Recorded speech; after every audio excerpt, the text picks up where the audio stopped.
다음으로 이상님 연구원님이 한국보건사회연구원인데요. 뭐 저출산에 대한 청년들의 어떠한 형태에 대해서도 많은 조사를 해주신 것 같고, 특별히 전달체계에 대한 청년 정책들을 많이 연구해 주셨는데, 역시 박수로 맞이하면서 기대하겠습니다. 예, 안녕하세요. 소개받은 한국보건사회연구원의 이상님입니다. 저는 지금 소개해 주신 듯이 인구학을 전공을 했고요. 저출산 정책에 있었습니다. 그래서 이 연구를 하다가 저 청년이 중요하고 지역이 중요하다는 관점에서 접근을 했고요. 그러다 보니까 청년 정책에 관심을 갖게 됐고, 최근에는 국무조정실에서 청년 정책 추진단, 청년 정책을 만드는 과정에 제가 참여했다기보다도 한 과정을 그 안에서 지켜보게 됐습니다. 이러한 관점을 가지고 어떤 다른 관점에서 청년 주거 정책을 접근해야 되지 않을까, 좀 추상적인 내용이지만 부분이지만은 말씀을 드려보고자 합니다. 우선 첫 번째, 오늘 청년 주거에 대해서 많은 얘기 나왔는데 방향성을 한번 잡을 필요가 있겠습니다. 이게 청년이 대상인 주거 정책이냐, 주거 정책인데 청년을 대상으로 하냐, 아니면 반대로 청년 정책인데 주거의 영역에 대한 문제냐, 이거에 대해서 좀 접근을 좀 바꿔볼 필요가 있지 않을까 생각을 합니다. 밑에 그림을 보시면은 이게 우리나라의 미혼 청년들이 2000년과 2015년 사이에 부모와 동거하는 미혼 청년들이 어떻게 변하고 있는 걸 보여주고 있는데요. 보시면은 점점 이렇게 늘어나고 있는, 특히 고연령층에 30대, 40대를 넘어가는 연령층에서도 부모와 동거하는 미혼 청년들이 계속 증가하고 있다는 걸 보여주고 있습니다. 이것은 주거 정책 차원에서는 이들은 정책 대상이 아닌 거죠. 하지만 청년 정책의 차원에서는 이들은 우리나라 청년 주거가 무엇이 크게 잘못됐다는 것을 보여주고 있는 예입니다. 청년 정책에, 그래서 청년 정책으로 프레임 설정이 필요한데 이게 말처럼 쉽지는 않습니다. 지금도 굉장히 그 과정에서도 잘 논의가 안 됐는데, 왜 우리가 청년 정책을 해야 되고 청년 정책의 범위가 어디고 어떤 목적을 가져야 되느냐, 여기에 대해 답이 아직 안 나왔습니다. 이거 없이 정책 사업이 나열되는 형태로 발전되고 있는데, 이 형태가 저출산 정책이 좀 무너지는 과정하고 너무 비슷해가지고 굉장히 안타깝습니다. 이것이 어려운 점이 예산 투여가 지연되는 사업들이 점점 나열되고 많아지고, 거기에다가 이제 다른 이해 관계자들이 직접 참여하는 구조를 가지고 있습니다. 저출산 쪽에서도 무슨 협회라든가 무슨 뭐 이렇게 업계에서 들어오면서 선수들이 들어오고, 특히 청년 활동가들이 들어오면서 논의가 굉장히 복잡하게 논의될 가능성이 있습니다. 특히 건축업자들이 들어오게 되면서 청년 정책이 분리시킬 수도 없으니까 하다 보면은 굉장히 다른 방향으로 뛰어갈 가능성도 굉장히 높습니다. 하지만 그럼에도 불구하고 청년 정책으로서의 주거 정책은 어떤 것을 지향할 것인가에 대해서 프레임을 명확히 좀 해야 될 것 같고요. 거기에 대한 말씀을 몇 개 드리고자 합니다. 그 전에 좀 구체적인 사업도 몇 개 말씀드리고 싶은데요.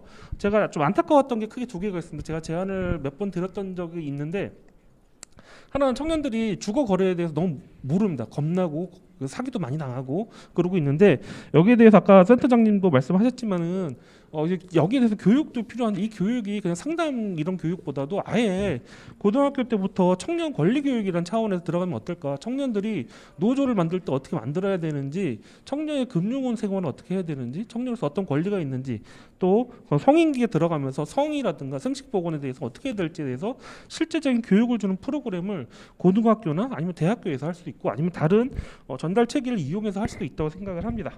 이렇게 그리고 또 하나는 전세 보증금을 많이 떼는 친구들이 많은데, 여기 보증보험이 있잖아요. 이거를 좀 지원해 주면 어떨까? 이건 다른 집 보험과 달리 그런 도덕적 해이에 대한 문제에서 훨씬 더 자유로운 건데, 이 정도는 해줄 수도 있지 않을까라는 생각이 듭니다. 일부라도 해주면서 청년들이 훨씬 더 안심이 되고 제도권 안으로 들어오게 되는 계기가 될 것 같습니다. 청년 정책을 하려면 청년 정책은 중심이 중간을, 인구 정책도 그런데 중간을, 평균을 대상으로 한 정책입니다. 그러다 보니까 취약계층을 분리하자는 건 아니고요. 이거를 버리자는 게 아니라 분리해서 해야 되고, 또 그렇기 때문에 평균을 대상으로 하기 때문에 훨씬 더 많은 재원이 필요하고, 여기에 대해서 사회적 합의가 필요합니다. 여기에 대해서 정치적 결단이 필요하다고 생각됩니다. 그리고 자꾸 청년이 불쌍하니까 힘드니까 도와줘야 된다라고 하는 그 프레임은 좀 그만뒀으면 좋겠습니다. 아까도 언급 나왔는데, 청년의 주거를 해야 되는 이유는 굉장히 복잡합니다. 청년이 주거를 해야 되는 이유는 이 친구들이 나중에 이 그 불평등, 자산 불평등에 빠지게 되고 나중에 계층 문제로 흘러갈 수도 있고요. 그렇게 되고 청년을 바라보는 관점에서도 생애 과정의 이행에 연계된 게 필요합니다. 단계별로 계속 진행되는 걸 보는데 여기서 중요한 것 중에 하나가 청년 생애 주기에 대한 이해라는 것은요, 코호트적인 생애 경험에 대한 이해를 바탕으로 해야 됩니다. 40대들이 자가 비율이 높다고 해서 30대는 앞으로 지금 30대는 지금 20대는 앞으로 40대가 되면 당연히 올라갈 거야. 그렇지 않을 겁니다. 청년들이 지금 살아가게 될 과정이 전혀 다른데 자꾸 그런 식의 얘기가 나오는 건 위험하고요. 청년이 겪고 있는 문제를 호도할 가능성도 높습니다. 또 문제 중에 하나가 이렇게 청년이 생애 과정을 하면 굉장히 일관성을 유지하는 것도 굉장히 필요한데 이게 청년 이제 활동가들하고 얘기를 하다 보면 신혼부부 정책이 들어오는 걸 굉장히 경계하더라고요. 이 문제에 대해서는 좀 접근이 필요할 것 같습니다. 이거는 사회적으로 저해할 거라 생각하고요. 이 다음을 보시면 이게 무슨 내용이냐면 우리나라 청년들이 결혼 자꾸 안 한다, 결혼을 해야 된다는 비율이 엄청 낮았습니다. 파란색 기준인데 남자고 여성이고 굉장히 낮아졌습니다. 그런데 이 친구들이 결혼을 안 하겠다는 비율이 높아진 거가 아니라요, 부정적인, 그러니까 유보적인, 아직 모르겠다는 사람들이 크게 늘어났습니다. 이거는 정책에 개입이 되면은 청년들이 생애 과정 이행을 선택할 수 있다는 거고, 정책 개입이 굉장히 필요하다는 걸 보여주고, 이것이 불쌍한 청년, 불쌍하니까 도와주자는 관점을 넘어서야 된다는 것을 보여주는 한 예가 될 수도 있겠습니다. 또 다시 하나는 청년의 주거 정책, 청년이라는 것이 하나의 면면의 합으로 되어 있는 건 아니기 때문에 그 교육이라든가 일자리라든가 생활이라든가 다른 영역들과 굉장히 연결이 돼야 되고요. 또 하나는 이러한 측면에서 지역적으로도 기초자치단체와 광역자치단체 협업체가 필요하다고 생각됩니다. 이거는 자꾸 예산의 확장이라든가 이런 부분으로 생각되고 있는데, 이거 보시면요, 이게 우리나라 서울시에 있는 청년들의 20대, 30대 청년들의 이 청년들 중에서 1인 가구 비율입니다. 관악구가 엄청 높잖아요. 관악구가 45% 정도나 되는데, 이거는 지역만, 관악구는 다른 정책이 필요한 거예요. 이게 그냥 예산만 그냥 분배되는 형태가 아니라 관악구는 관악구 나름대로의 정책이 필요한 거고, 좀 더 낮은 다른 구에는 다른 형태. 왜냐하면 이게 비율뿐만 아니라 성격이 다릅니다. 관악구에 있는 친구들이, 청년들이 계속 좋은 일자리를 찾아간다고 생각을 하시는데, 관악구에 이렇게 높은 이유는 사실은 지방에서 이주해서 들어온 청년들이 들어오는 입구가 서울의 관악구입니다. 지금 그리고 이 친구 여기서 일하시는 청년들이 일자리가 다 그렇게 좋지도 않아요, 사실은. 그러면은 이런 1인 가구가 많은 지역에서 어떤 정책이 필요할지, 이러한 다른 각도, 치안의 문제, 아까도 뭐 그 성폭력 얘기가 나왔는데, 이런 굉장히 많은 1인 가구의 문제는 대부분 관악구에서입니다. 이만큼 관악구가 치안이 부족해서가 아니라 이렇게 다른 환경을 가지고 있기 때문에 다른 접근이 필요하다고 할 수 있겠습니다. 마지막으로 말씀드리는 건, 이 얘기는 참 하기가 좀 힘들고 좀 당황스러운 얘기 한다고 하실 수도 있는데, 청년 정책인 광역과 기초가 할 일은 분명히 있다고 생각합니다. 기초는 기초에 맞는, 지역에 맞는 정책을 해야 되고, 광역은 지원의 예산을 도와주는 것 말고도 다른 정치적이고 정무적인 역할을 책임져야 된다고 생각합니다. 서울이 지금 우리나라에서 청년 정책이 가장 잘 되고 있는 지역이 서울하고 광주랑 대구를 뽑는데요. 이 세 지역의 특징이 지방에 있는 친구들이 들어오는 지역입니다. 굉장히 좀 세게 말하면 청년들, 지방에서 온 친구들을 갈아넣는 구조, 그러면서 도시를 운영시키는 도시라고도 얘기한 사람이 있는데요. 그러면은 지금 서울시 청년들의 문제를 해결하기 위해서 어떤 것들, 이러한 지원의 필요성이, 적응도 필요하지만은 반대로 서울을 떠나는 청년들을 지원해 주는 것도 전 필요하다고 생각을 합니다. 서울에 이런 식으로 자꾸 청년들이 몰입하게 되면, 자꾸 집중되게 되면 청년의 삶이 계속 떨어지거든요. 이 문제는 개별 사업으로 풀 수 있는 문제가 아니라 굉장히 지방 지자체와 중앙정부 같이 해야 되는 문제인데, 이러한 문제에 있어서도 서울시가 정치적인 결단을 낼 필요가 저는 분명히 있다고 생각을 합니다.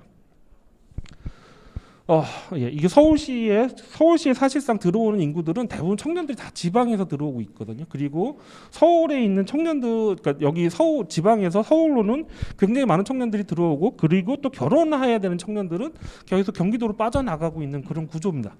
청년들을 계속 늘어놓고, 그리고 이제 그러면 청년이 지방에서 온 친구들이 성공을 해서 경기도로 집을 구해서 가느냐, 결혼해서 가느냐, 또 그렇지도 않아요.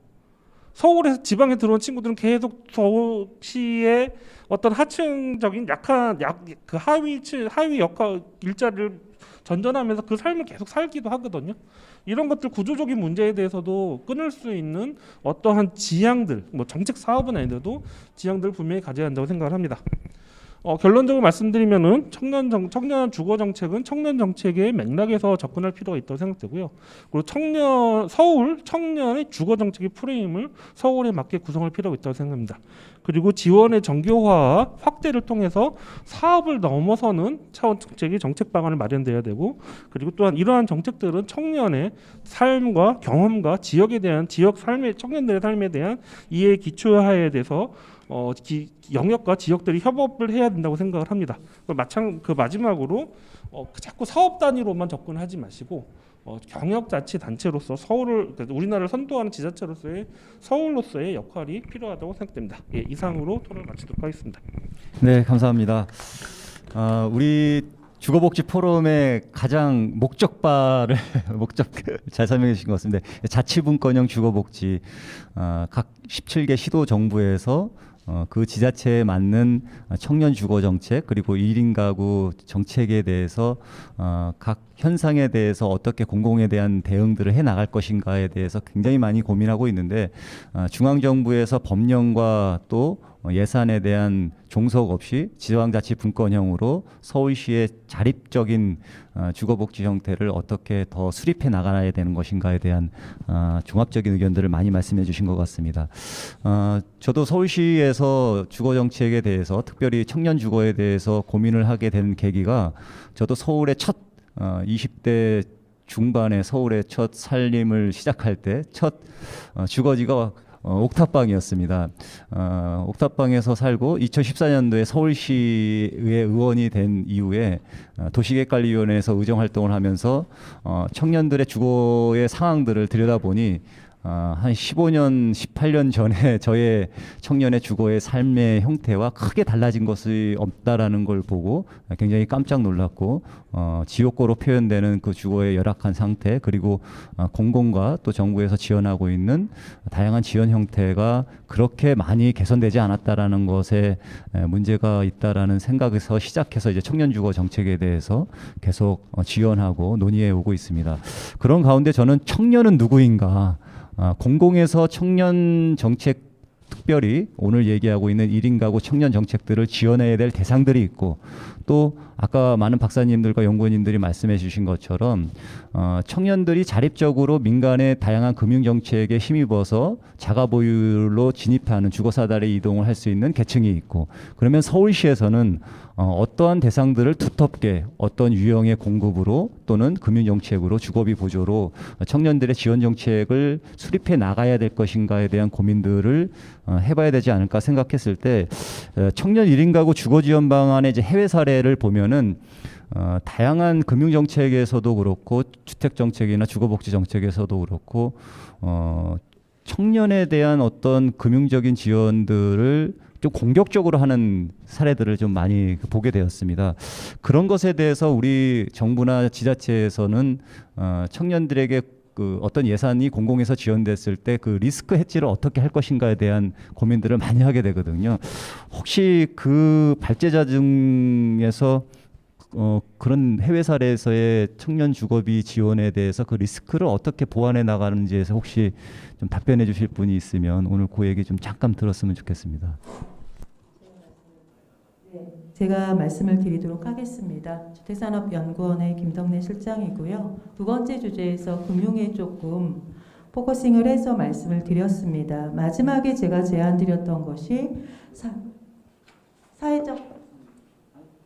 사회적 금융을 하자라는 이야기였습니다. 그래서 지금 위원님께서 말씀 주신 것처럼 우리가 금융을 필요해야 되는 계층은 아까 센터장님도 말씀하셨죠. 진짜로 돈이 필요한 사람들이 고민하고 있는 청년들은 3개월 보증 월세 못 내서 고민을 하고 있고, 이게 연체가 될까봐 걱정을 하고 있다라는데 우리의 금융은 그걸 봐주지 않습니다. 제가 말씀드린 사회적 금융에서는 그렇게 3개월 연체돼도 유예를 해줄 수 있고, 그리고 3개월이 만약에 돈이 필요하다라고 하면 빌려줄 수도 있고, 아까 제가 미국에서 보여드렸던 거는 청년 세대가 첫 생애 주택을 구입하고자 할 때 지원을 해줄 뿐만이 아니고 석 달은 무이자로 주고, 사실 우리가 지금 적용하고 있는 금융 시스템에서는 상상도 할 수 없는 얘기인데, 이미 이런 시도들이 금융위기가 지나고 나서 굉장히 많이 어려졌기 때문에 영국을 중심으로는 소셜 파이낸스, 즉 사회적 금융이라는 걸로 많이 실험을 하고 있습니다. 이 재원은 정부의 재정만이 들어가는 게 아니고, 아직까지는 우리가 기부사회가 일반화되어 있지 않지만 복지가 굉장히 보편화되어 있는 미국이라든가 유럽 같은 경우에는 기부라고 하는 제도가 굉장히 잘 발달돼 있고, 그런 기부 재원을 가지고 때로는 그냥 주기도 하고 때로는 무이자로 주기도 하고, 그런데 우리는 지금 그렇게 해야 될 몫을 정부의 예산이라는 것은 우리 세금이거든요. 그래서 그러한 부분들이 있기 때문에 우리가 기존의 민간 시장에서 왔던 금융의 형태를 우리가 조금 바꾸는 노력을 해야 될 필요가 있을 것 같고요. 거기에 이제 기부라고 하는 제도가 조금 더 우리 사회에 소득 3만 불도 넘었기 때문에 확장되어야 될 필요가 있습니다. 그리고 그것을 하기 위해서 이미 금융 쪽에서는 그런 논의가 있어서 확장되고 있기 때문에 그런 부분들을 제안을 드린 겁니다. 그리고 저 계속 토론해 주신 분들 얘기를 들으면서 꼭 하나 드리고 싶은 얘기는, 청년 정책이 정말 저도 중요하다라고 생각을 합니다. 저도 아이들이 있기 때문에. 그렇지만 이게 사람의 관점, 삶의 관점에서 보면 우리가 80세를 살아가는 데 있어서 청년기 아무리 길게 봐도 20년 정도입니다. 나머지는 청년이 아닌 시대로 우리는 살아야 되기 때문에 이게 자꾸 단절돼서 오는 사회적인 갈등이 너무 커지는 부분이 있어서, 그런 부분들에 대한 것들은 생애주기적 관점이라는 게 한 개인의 삶의 관점에서 이렇게 이행될 수 있게끔 봐주시면 너무 좋지 않을까라는 생각이 들었습니다. 이상입니다. 좀 전에 이제 발제자 분께서 조금 더 발제 토론을 좀 해주셨는데요. 굉장히 공감되는 말씀들을 많이 해주셨습니다. 우리 사회적 금융이라는 제도를 통해서 공공과 또는 정부에서 지원하는 다양한 금융 제도에서 조금 더 확장된 개념의 청년 주거비 지원 또는 금융 제도가 필요하다. 그런 것이 각 지자체에서 좀 선도적으로 사회적 금융제도를 구현해보고, 그것에 대한 다양한 청년들의 또 다양한 니즈들이 어떻게 파생되고 또 변화되는지에 대해서 서울시에서 조금 더 다양한 연구기관을 통해서 연구한 결과들이 조금 더 공공의 지원제도 또는 예산 정책의 또 확대, 이런 것으로 좀 점진적으로 발전해 나가면 어떨까, 이런 생각을 해보고, 저도 서울시 의회에서 우리 서울시 정책과 함께 많은 논의를 해보도록 하겠습니다. 우리가 주어진 토론 시간이 이제 80분이었는데 조금 줄어들어서 70여 분간 토론했는데요.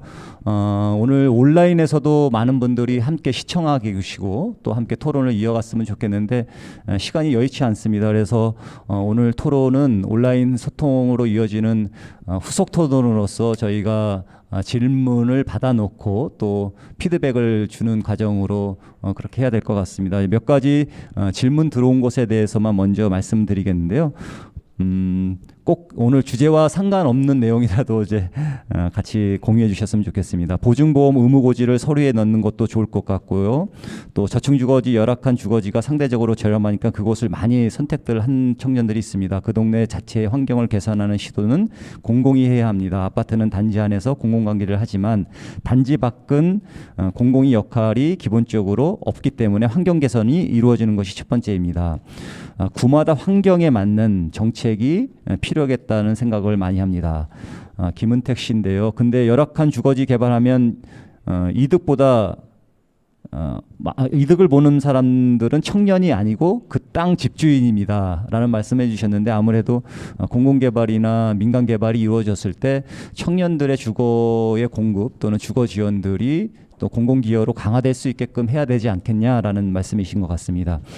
비슷한 얘기인데요. 쪽방촌의 재개발이 이루어지면 또 그 수혜는 청년들이 아니다. 그러니까 다 동일한 질이 같으신데 서울시의 주거 공급이 민간의 공급을 지원하는 도시계획적, 주택정책적의 책임도 있고, 또 그것에 맞는 공공기여의 총량을 우리 많은 주거 취약계층들에게 지원해 줘야 되는데, 그 일정에 대한 포셜들을 우리 청년들에게 더 많은 수혜가 될 수 있도록 해주면 어떻겠냐라는 질의들이 상당수 있었던 것 같습니다.